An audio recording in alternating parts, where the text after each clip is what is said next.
probably going to wind up on a list for this. But here we are. Why won't people in the US get up and overthrow the government? Why won't they get up and do something? Because they're not mad enough. They're not mad enough. And I realize that's going to piss some people off, but get over it. It's true. You're not mad enough yet. Because if you were, there would be a complete and utter uprising. And I start to see the beginnings of it more than a few times over the past couple of years. And then y'all taper off.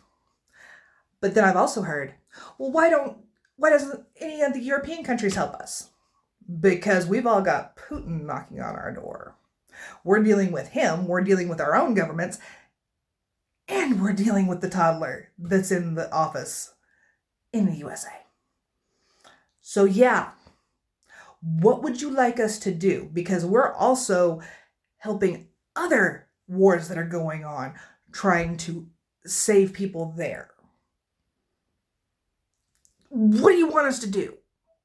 But that being said, and understand I am an American living in Germany, so shush, before you say anything. So, I do have a better idea of what's going on than you realize. But I did go look up some numbers for you. Active and reserve military in the US, stationed in the US, currently 2.1 million.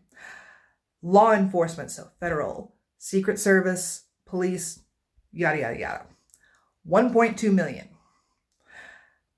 Stationed and deployed military outside of the US, 225,000 to 235,000. How many pew pew owners are there in the US? 85 to 90 million. How many of those are purely civilian? 86 million. How many pew pews are in the US that are legally owned? 480 million to 500 million.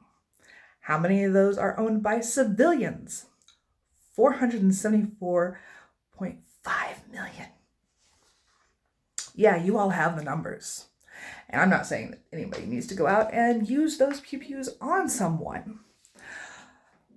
But you have a government that is quite literally about to host its own version of the Hunger Games, that is stripping people of their humanity, that is making people disappear in the middle of the night, and is actively unaliving people, civilians, in broad daylight for simply existing. When are you going to be mad enough?